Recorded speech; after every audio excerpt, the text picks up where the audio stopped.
everybody out there in YouTube. We are the Middle Age Guys, and once again, we are going to be continuing through our reviews of all the episodes of Young Justice. Let me go ahead and get the intros out of the way. I'm the Reverend. The Theme here.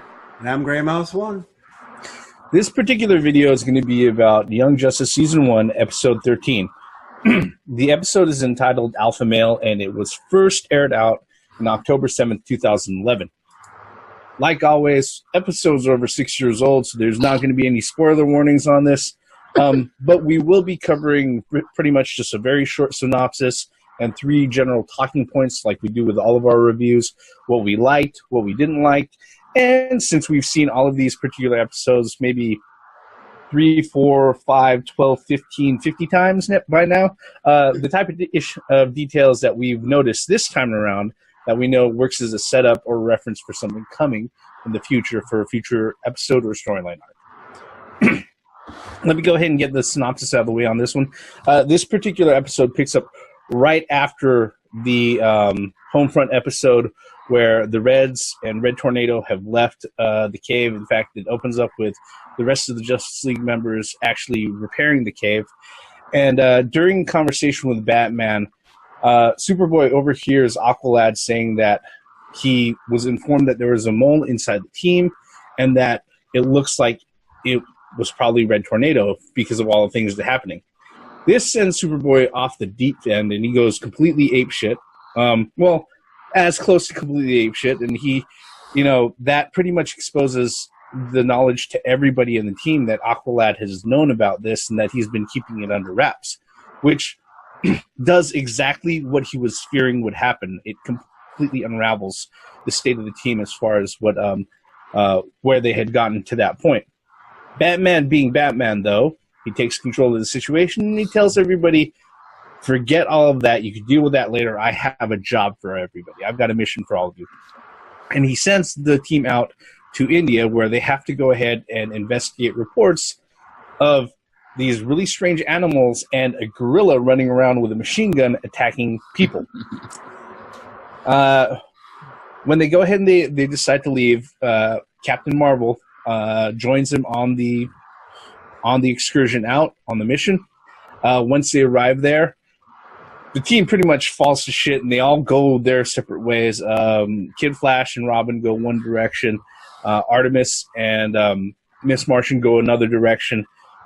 Superboy jumps off into the forest by himself, which leaves Aqualad pretty much trying to figure things out with Captain Marvel.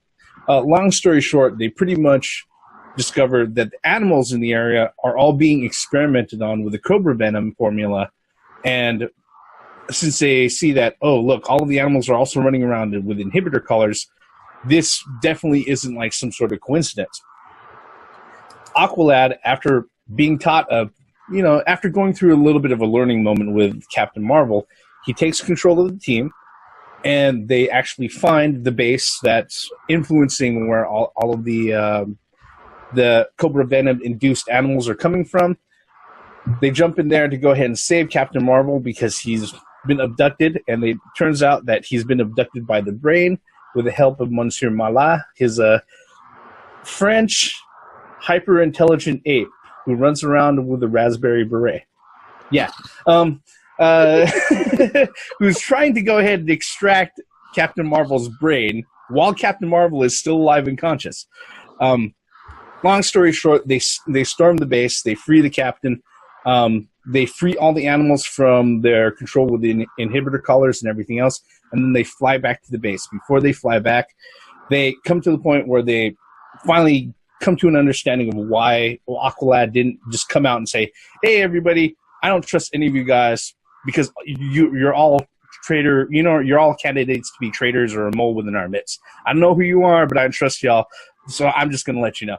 So they come to terms with that, and they return back to the base, and that's pretty much where the episode ends, with a little tidbit of, Captain Marvel and introducing that, yes, indeed, he's Billy Batson and everything else living in Fawcett City. And that's pretty much where the synopsis finishes up. Let's go ahead and jump into our first talking point, guys. What did you like about this particular episode? Floor is open. I like that the team kind of fell apart. And it goes to breaking down and building back up to see how the situation was going to be handled. I actually like that, and even though it kind of took place the whole freaking episode, you have to understand. Okay, there was Robin and Kid Flash. That was, a mole. Them two, no. But then the other three, that was not well known, like Miss Martian, who can actually read into everybody's minds. You got Artemis, that was basically just thrown on the team. And then you got Superboy, that was basically rescued by Katniss. So, anything could have happened. But I like the fact that the team was breaking down and then they had to patch things up. They tried to handle it kind of teenage-ish. But that's one of the things that I did like about the episode. Gray Mouse, what about you? What are the things that you liked about it? I like the episode because Captain Marvel was included. Some of the Justice League guys were part of the episode, and it gave it depth and meaning. He wasn't just there to be a chaperone. Kind of obvious we know who Captain Marvel is, but it's kind of weird for him to be a chaperone because he's a child himself. I really like that, and I really like how Superboy is collecting his his friends. Wolf. He's just collecting as the shows go on. How many companions does the guy need? It's just great. I love it. Yeah, on this particular one, I have to say, and only because this is a running thing with our reviews, surprisingly, Kid Flash, Wally West, doesn't end up tripping and falling on his ass in this fucking episode. Seriously, no, he goes around and he does his best Sonic the Hedgehog, tumbling attack through the air, fucking impersonation. But he doesn't end up tripping in the fucking episode. You see, that's the thing about it. When he's 100% serious, yeah, he doesn't fall on his ass. He was focused this episode. Yeah. That part was cool, and I got to throw that one in because for all the times that we sit there, we bring that up. This has got to be recognized, all right?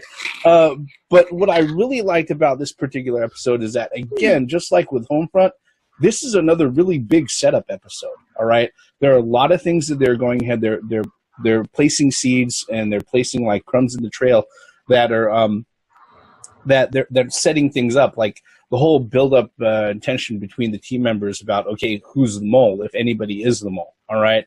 Right now, they're distracted by the disappearance of Red Tornado and what happened with the Homefront episode and all of that, but they're still going to come back to that particular issue. It's still going to be something that's hanging over them.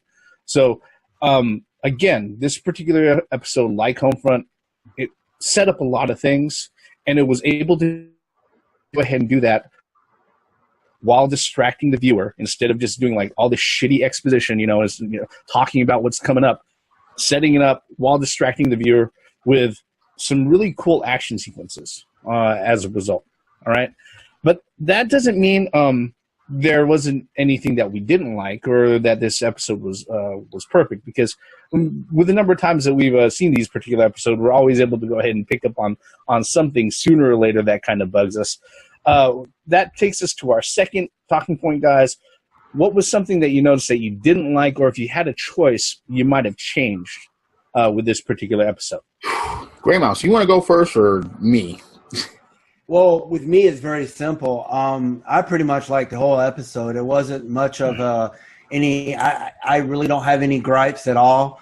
I can't even be nitpicky on this one.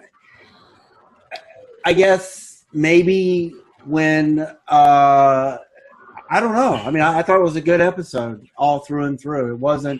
It didn't have that teenage. Well, I'm talking about. No, I have nothing bad to say. So go ahead, Theme. The only problem that I had about this episode is that Captain Marvel got captured way too fucking easily. That's it. That's the only issue that I had. I don't think it was too easy. He was kind of lured in, but we don't know what that field consists of. It could have nullified his powers, but I could see that. But I didn't think it was too easy though. I mean, I thought that it was because you got to remember that Captain America is Captain Marvel. America, Jesus Christ, Captain Marvel. Fuck, boy, did I fuck that one up. Captain Marvel's still a kid. Yeah, yeah. Understood that Captain Marvel's still a kid. Captain Marvel, man. But that was the only. Look, it's nitpicky. I know it is, but I was like, damn. For a superhero that's a part of the league, and what? Just power of Zeus, speed of Mercury, wisdom of Solomon. Yeah, captured like that. That was look when I saw him go down, and I'm like, wait a minute, that was way too. It wasn't even a struggle. Yeah. Well, I mean, maybe it would have been worse if he would have like passed out or something, but he didn't. He was kind of when he was paralyzed, right? Correct. Yeah. He was paralyzed, and I think it was probably the technology they used in those collars. And like I say, and that's what I'm saying. Yes, nitpicky. I know. But I mean, that's the only thing you can nitpick on. I mean, I thought it was a hit out of the park episode. Yeah. Mm-hmm. Well, we'll get to that at the end. We always get to that at the end. For me, particularly with this particular one, Lordy, if you've ever been lost, no, not lost. If you've ever been trapped on a long drive with a shitload of teenagers filling the car with you, no. The whole bickering back and forth when it came to when we first landed down and they went off to everything. You're my boyfriend, not my keeper. You're the whole thing like we don't think your protection is good for us. The whole even the raising of the hand thing and walking away and all of that. Yep. Okay, like I said, given the context with the characters that we're dealing with, I can understand. They're dumb teenagers, okay? It doesn't make it any less annoying for me to fucking experience, okay? That's really my only big nitpick with that. Yes, and the thing with Captain Marvel getting captured, that seemed a little bit too easy. But I do I know a lot of his backstory, especially when it comes to like Tawny the Tiger and everything else. Yep. Even including the way that they went ahead and they rebooted his origin just recently. Yep. That tiger actually has a huge fucking influence on his backstory. Yeah. So I kind of understand it to a point. The only upside to him getting captured, though, is that I gotta say that the Brain, he only shows up in like maybe 3 episodes. He only ends up like on screen like 3 episodes. He is like one of my favorite fucking villains now because of actually seeing him. All right, I like him. I like him a lot. But before I jump into that tangent too far, let's go ahead and cover our third talking point. What did you notice in this particular episode? Now that we've seen it 2, 3, 4, 12, 50 times now, that serves as a setup or a reference for something that's coming up in the future. Oh, come on. The mole thing. This is going to linger out. Now that it's common knowledge, now this is just going to be just out in the open, just out there. And at least, okay, the source of the tip was Sportsmaster. You saw who got very objective from the get-go, which was Artemis, because that's her dad. No, you can't trust him. I mean, even Robin was like, I have to know. I mean, he brought it up, and he's like the youngest of the team. But yeah, he's the one that brought it up. The mole thing's going to linger out. That's one of the things that but I don't want to take all of the time. Gray Mouse, what about you? What did you notice that's going to take place in other episodes down the line? Well, the thing with the Brain, that's gonna have future ramifications, and then the animals that Superboy acquiring, those are going to play out as well. Yep. I think and they tried to name him. What about Crypto? That was great. I laughed my ass off on that. Because the thing about it is, Wolf even rejected that shit. What was really funny is that Miss Martian said, "Isn't that taken already?" I was like, wow, that was a nice little nod there. I mean, and even Superboy was like, pass. And Wolf was like, no. Yeah. I think with this particular one of the more subtle setups for future storylines, and actually pays off in an episode that's coming up, actually in about 6 episodes from now, is that they took the time right at the very end to go ahead and emphasize again, if you don't know, Captain Marvel is an 8-year-old Billy Batson. Yeah. Okay. So that was like a really, really, really, really subtle setup right at the very, very end. Because you sit there, you see Captain Marvel flying into the window of this. It looks like this old school style fucking, brownstone type, flat, or apartment out in Fawcett City and everything. And he's got this old guy who's he's not loud at all. He's talking to him like, make sure that you do this, this, and this. Hey, you forgot something. What are you doing? You got to go to bed, and then it just proves again that, in that big body of Captain Marvel is 8-year-old Billy Batson, and that was probably one of the more subtle setups as far as what's coming forward. Like I said, it pays dividends. There's like a whole episode that's coming up that's just going to revolve around that. Yep. All right. I think that pretty much covers, the majority of our talking points. Let's go ahead and wrap this one up then. Like we do at the end of every one of our reviews, on a scale of yay, nay, or meh, what are your thoughts finally on this particular episode, guys? Floor is open. Just got to give it a yay. I mean, the fact that one word said by 2 people gained control. Yeah. Enough. When Batman said it, fuck, he's like one of the only ones in the room that has no powers besides like 2 teenagers, and everybody got quiet. Everybody diverted their attention to him. Everybody was like, okay, now what? You're Bats. Tell us what to do. You even got this super half Kryptonian that could take him down possibly just by power alone if Batman didn't use it. But anyway. This episode deserves a yay because it hit all kinds of talking points with emotions that went on a whole fucking episode. Yeah, it went out of the way as far as the teenage thing, but here I can kind of understand because all the emotions were going on at the moment. So, yeah. Gray Mouse, what about you? Yay, nay, or meh? Yeah, I would give it a yay for myself. I did like the fact that Miss Martian told Superboy to back off. Yeah, you're my boyfriend. But when we're out on missions, look, you're my teammate. We're teammates. And then I also like like you said, the whole Captain Marvel had to think there again. Captain Marvel, spinoff that's going to happen later, the payoff rather. And then also, the breaking down and the building back up of the team. And then also I like the fact that, Aqualad actually learned a valuable lesson.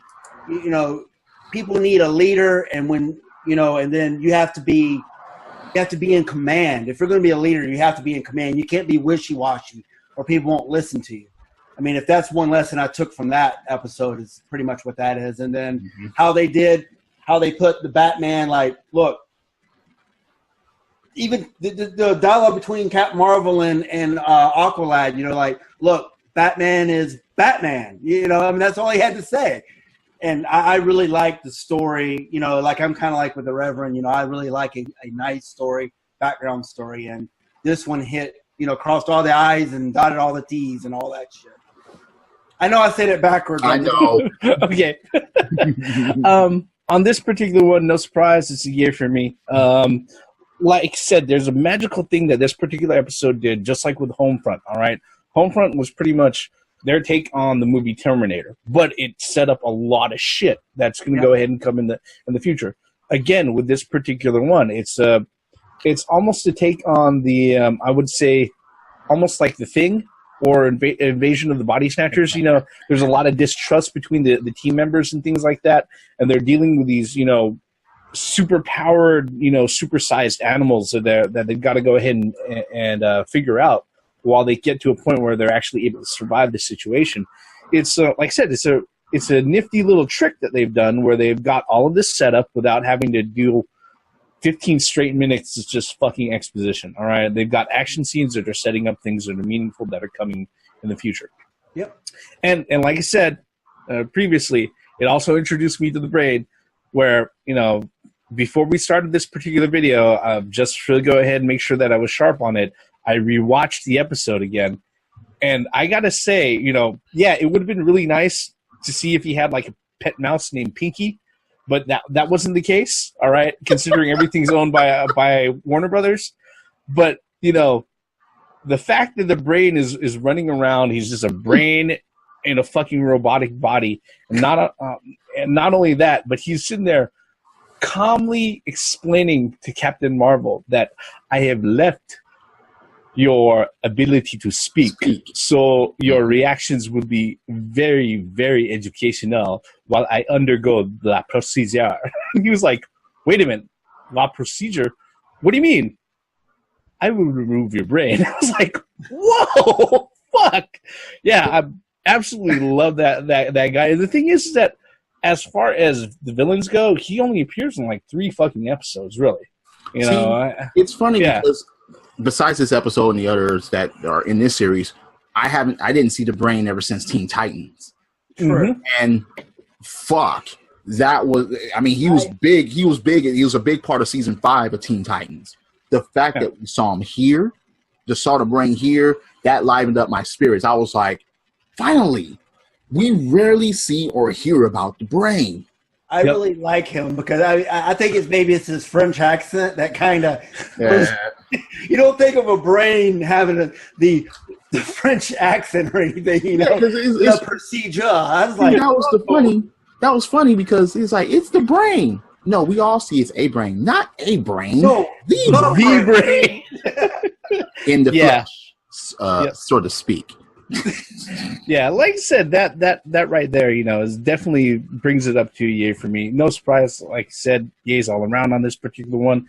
But like we always say at the end of all of these reviews, whenever we come to it, what did you out there in YouTube think about this particular episode? If you've watched it, and if you watched our review, what do you think about our reviews? Was there something we missed? Was there something that we didn't touch on? We want to know. You can go ahead and let us know by leaving a comment below. If you think we're worth it, go ahead and mash on that like button. And if you really want to go ahead and stick around and see what we're going to do next, I highly suggest that you hit subscribe and you turn those notifications on so you see whenever we put something out new. With that, all of our thoughts and our review for Season 1, Episode 13 of Young Justice, entitled Alpha Male, ends right here. I'm the Reverend. The Theme here. And I'm Grey Mouse 1. Every form of entertainment has the right to exist, even if you don't like it. Credits.